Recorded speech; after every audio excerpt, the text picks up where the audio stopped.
Hello, and thank you for listening in on our presentation on the National Defense Education Act.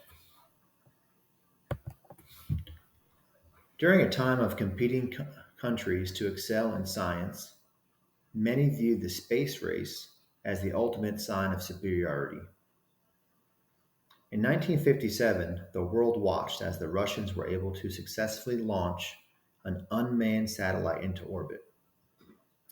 This famous satellite, Sputnik, had a ripple effect across the world, making many take notice and leaving them wondering what they needed to do.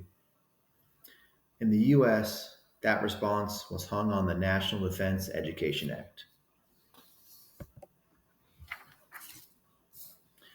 In September of 1958, President Eisenhower signed the National Defense Education Act into law. Interesting enough, this act was not a new idea.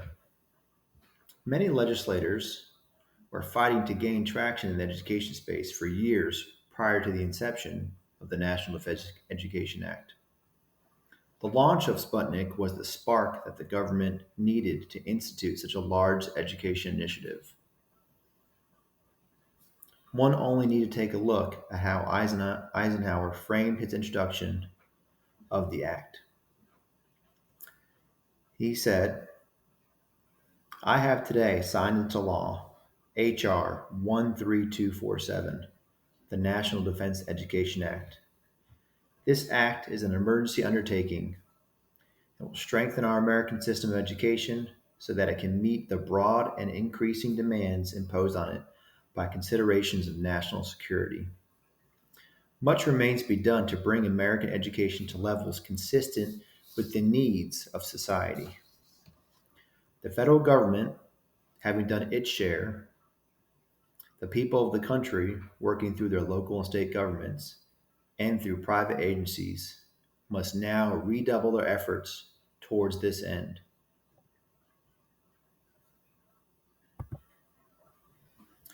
On top of the concern with the launch of Sputnik, there was already a noticeable shortage of mathematicians and scientists throughout the United States.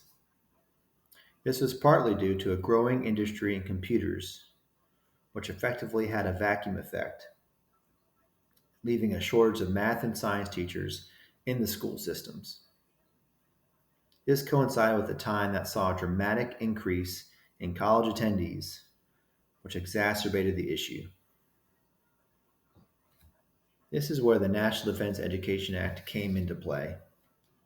The main purposes of the National Defense Education Act were to provide defense oriented professionals and provide financial assistance to students in the STEM arena. The National Defense Education Act was aimed to bolster the area of STEM and started doing so by providing funds in K through 12 education to improve in the areas of math, science, and foreign languages.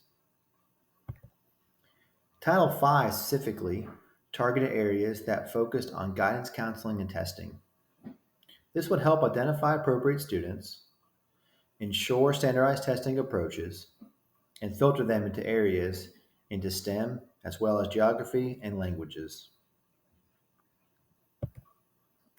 Prior to the National Defense Education Act, the last educational initiative passed by the government was in 1917, the Smith-Hughes Vocation Act.